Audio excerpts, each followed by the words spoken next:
민정통신원이었습니다.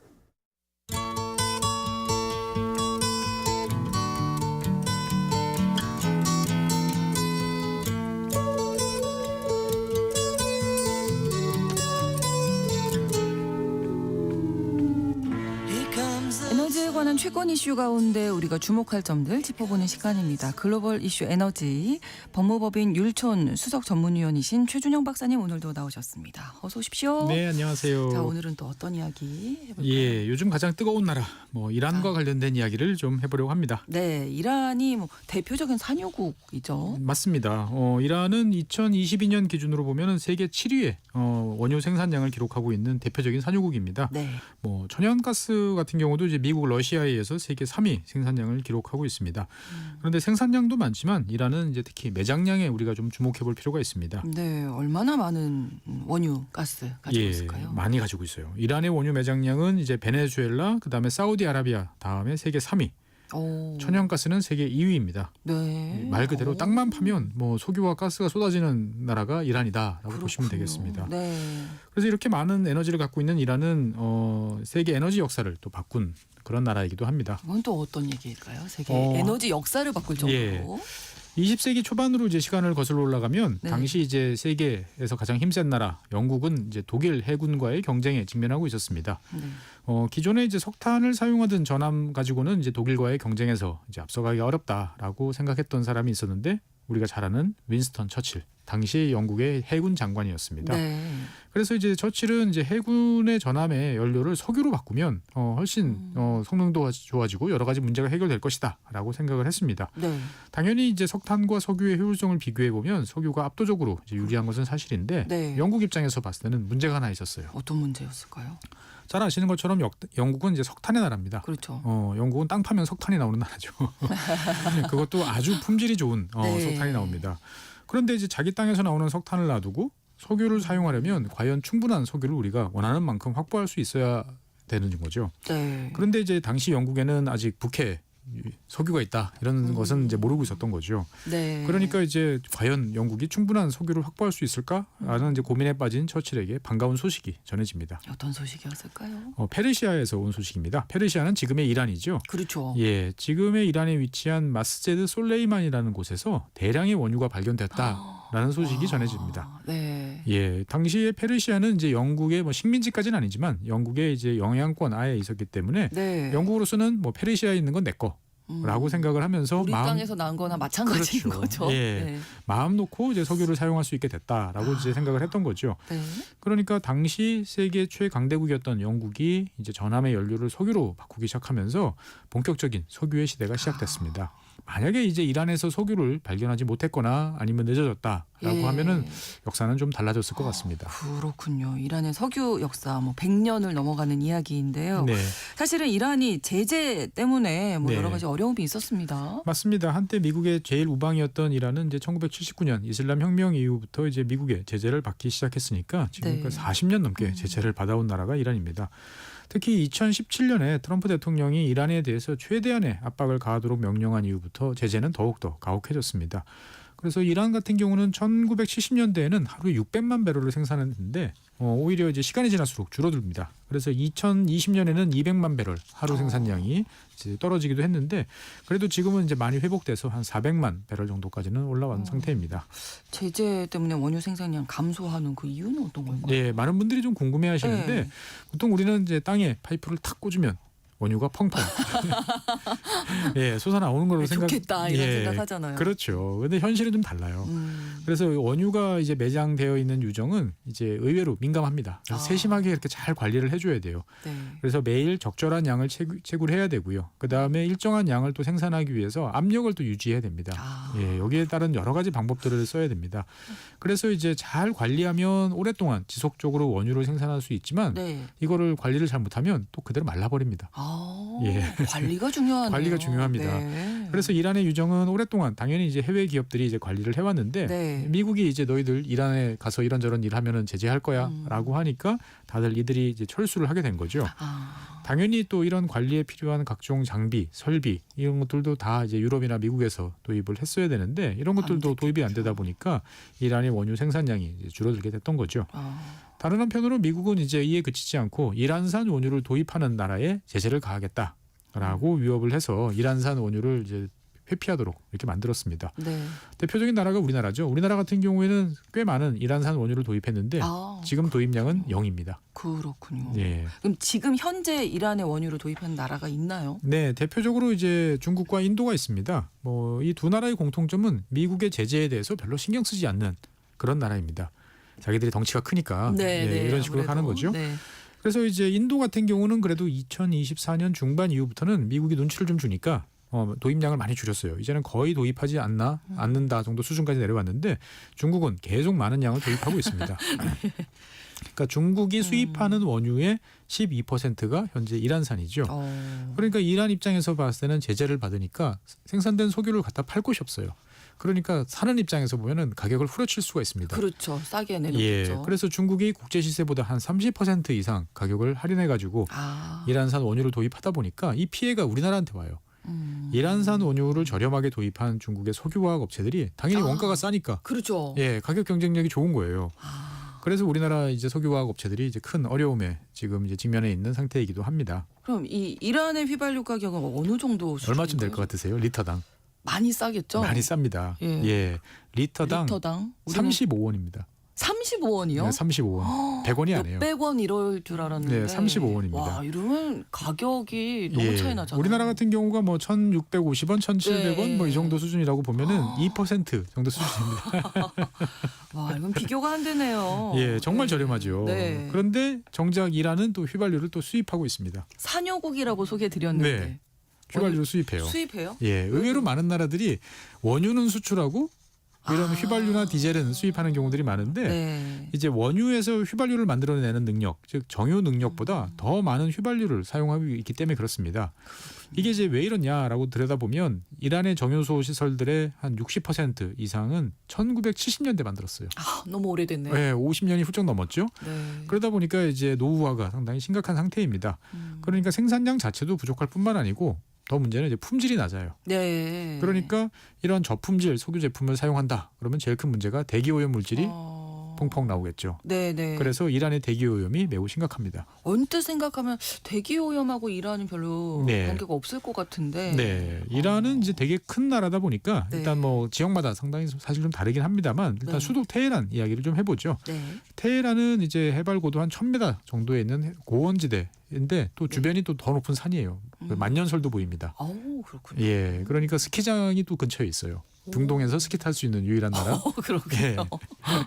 네. 그러니까 당연히 이런 분지 지형이다 보니까 대기오염 물질이 잘 빠져나가지 않습니다. 그렇겠네요. 그런데 이제 이 수요에 비해서 휘발유 공급이 부족하고 또 휘발유를 사오려고 그러면 외화를 또 드려야 되는데 이란은 또 외화가 또 부족한 상태다 보니까 네. 이란 정부는 이 부족한 휘발유에다가 첨가제를 섞어서 휘발유를 공급하도록 하고 있습니다. 네. 이게 휘발유에 옛날에 우리 첨가제 많이 이제 길 가짜 다니다 보면 휘발유. 가짜 휘발유 많이 있었죠. 그러니까 쉽게 말해서 국가 차원에서 가짜 휘발유를 만들어서 공급하는 이제 이런 일을 지금 하고 있습니다. 네.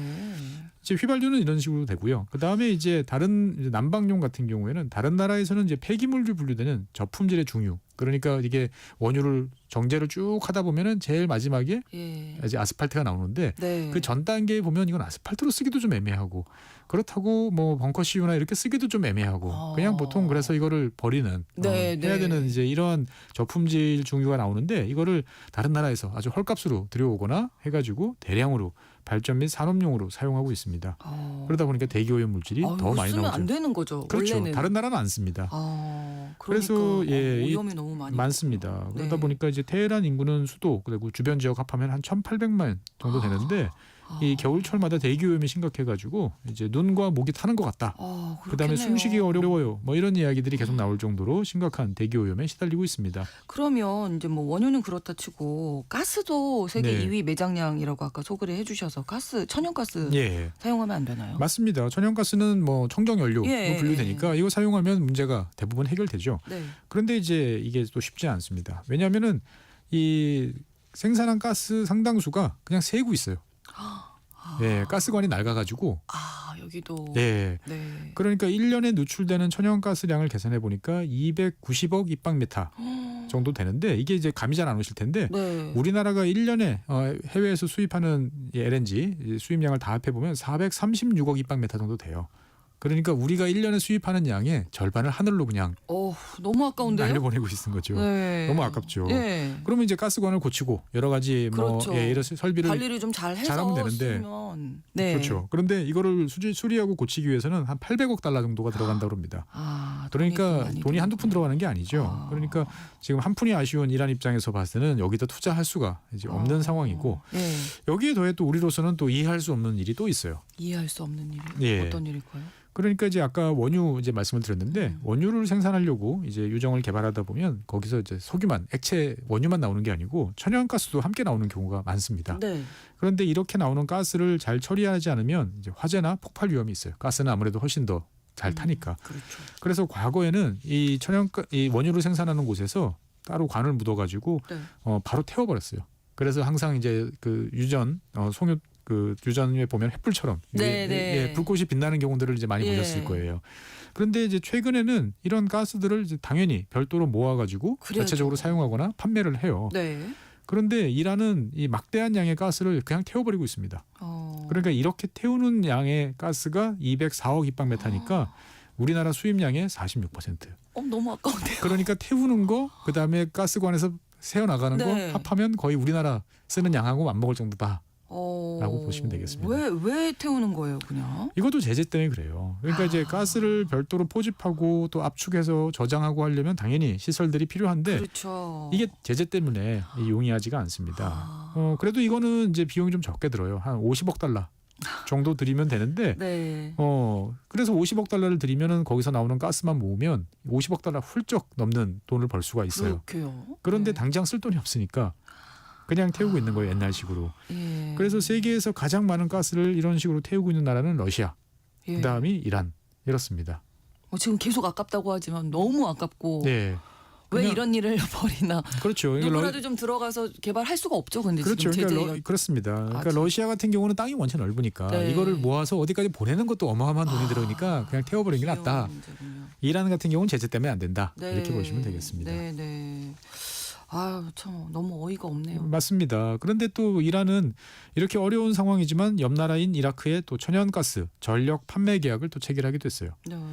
그러니까 이제 잘 아시는 것처럼 이제 이라크 전쟁 이후에 후세인 대통령이 이제 제거됐죠. 네. 그리고 이제 이라크는 이란과 같은 이제 시아파가 이제 다수입니다. 그래서 시아파가 정권을 장악하고 있는데 네. 문제는 이제 전쟁 그리고 그 이후에 혼란으로 인해 가지고 이라크는 이제 가스가 좀 부족한 상태입니다. 그러니까 가스 화력 발전소는 뭐 전후 복구를 통해서 지어놨는데 거기 들어갈 이제 가스가 부족하다 보니까 제대로 가동이 안 되는 상태에 있습니다. 네. 그러니까 이란이 우리가 좀 도와줄게라고 이제 나선 거죠. 사실은 이제 이란은 약간 큰 형님처럼 이렇게 행세를 지금 하고 있는데 네. 정치적 영향력 때문에 도와준다라고 이제 계약을 체결한 거죠. 네, 아니 뭐 좋긴 한데 네. 지금 이란 국민들이 지금 쓸 게 없어서 어렵잖아요. 근데 옆 나라 돕는다는 게 조금 이해가 안 가는데요. 예, 그러니까 이제 의욕은 높았지만 실제로는 잘 되지 않았습니다.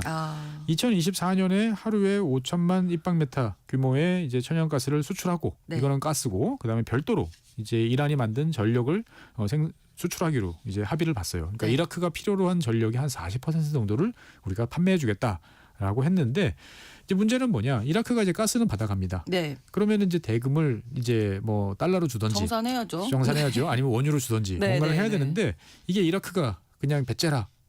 정말요? 예, 이라크도 이제 상황이 썩 좋지 않은 경우들이 종종 있다 보니까 그러다 보니까 이제 잔금이 한 100억 달러 정도 쌓여 있는 이런 상황이에요. 거기다 더해서 이제 수출용으로 이제 가스와 전기가 이라크로 가니까 정작 이란 내에는 이제 가스 전력 부족 사태가 벌어져 가지고 또 이란은 또 겨울에는 꽤 춥습니다. 예. 그래가지고 국민들이 추위에 떨면서 여러 가지 불편을 호소하기도 했죠. 결국 국민들의 불만이 높아지니까 이제 가스 수출을 당초 계약량보다 85% 감축. 네. 이렇게 하고 전력 수출도 당초 목표로 했던 거에 3분의 1 이렇게 이제 줄일 수밖에 없는 상황이 이제 빚어지기도 했습니다. 이런 어려움이 있는데 지금 최근에 또 이스라엘과 네. 또 그런 그렇죠. 전쟁, 12일 동안 또 전쟁을 했고 미국까지 미국 공격도 예. 받았고 뭐 여러 가지 약간 좀 혼란스러운 상황이긴 합니다만 일단 네. 휴전 뭐 됐다라고 가정을 해서 좀 네. 이제 제일 위험한 고비는 넘기지 않았을까라고 생각이 됐는데 네네. 항상 이란이 이제 뭔가 핀치에 몰리면 이제 호르무즈 해협을 그렇죠. 이제 봉쇄할까봐 많은 나라들이 걱정을 이제 합니다. 네, 이란이 이렇게 마음대로 이 해협을 봉쇄할 수 있는 건가요? 예, 이게 이제 국제 항로 아니냐라고 생각하시는 분들 네. 계시는데 이 호르무즈 해협은 인도양에서 이제 페르시아만으로 들어가는 곳에 있는 좁은 입구입니다. 네. 해협 북쪽에 이제 이란이 있고 남쪽에 오만이 있어요. 오만이란 나라 아시죠? 네. 예. 그래서 지도를 얼핏 보면 이제 남쪽은 아랍에미레이트 UAE의 땅 아닌가 싶은데 이 가장 좁은 지역 해협을 만드는 가장 좁은 반도가 이제 무산담 반도라는 이름의 반도가 있는데 이 반도는 또 오만 영토예요. 아. 본토가 떨어진. 아, 예. 그렇군요. 그러다 보니까 이제 양쪽이 이제 이란, 오만 이렇게 있는 거죠. 그런데 이 가장 좁은 지역의 폭을 재보면 네. 이제 해리 바다에서 쓰는 단위로 보면 21해리입니다. 음. 그런데 오만과 이란 양쪽이 모두 다 영해를 12해리로 선포를 했어요. 그러면 중앙이 겹치죠. 네, 그러네요. 예, 그러면 절반씩 나눠 갖는 겁니다. 그러니까 이제 양쪽 모두 다 이제 영해인 거예요. 아. 그러니까 이란 입장에서 봤을 때는 자기 쪽을 운행하는 이제 유조선을 뭐 막거나 아니면 뭐 이런저런 이유, 자 우리가 요즘에 전쟁을 치르고 있으니까 여기 무슨 이상한 폭발물이 있는지 한번 보겠습니다. 그러면 그 큰 유조선을 세워놓고 이제 검문 검색을 하기 시작하면 예. 시간이 얼마나 걸리겠습니까? 아, 그러네요. 예, 그러니까 물론 이제 상황이 이렇게 되면 오만 쪽으로 이제 딱 돌아가면 돌아가면 살짝. 되는데 네. 이게 이제 보통 큰 배들이 아니잖아요. 이런 그렇죠. 배들이 하루에 수백 척이 네, 바쁘게 네. 오가다 보니까 음. 원래 다니던 길이 아닌 쪽으로 가면 충돌 네. 뭐 이런 사고들이 발생을 하는 거죠. 네. 그리고 이제 이란이 얌전하게 자기 쪽만 봉쇄하는 게 아니고 음. 뭐 기뢰 이런 것들을 통해서 전체를 봉쇄할 수도 있기 때문에 우려가 네. 많았습니다. 우리나라가 좀 영향을 많이 받겠죠, 이렇게. 네, 우리나라 수입한 우리나라 수입하는 원유의 72%가 호르무즈 해협을 통과를 하고 있죠. 네. 일본은 73%. 그러니까 호르무즈 해협이 막히면 한국과 일본이 제일 난리가 난다. 이렇게 기억하시면 되겠습니다. 네, 그래서 좀 평화가 유지돼야 하지 않을까 맞습니다. 이런 생각도 다시 예. 한번 해보게 됩니다. 오늘 이렇게 글로벌 이슈 에너지 오늘도 법무법인 율촌 전문위원이신 최준영 박사님과 함께했습니다. 고맙습니다. 네, 감사합니다. KBS 라디오 신성원의 오늘 세계는 내일 오전 11시 5분에 다시 뵙겠습니다. 고맙습니다.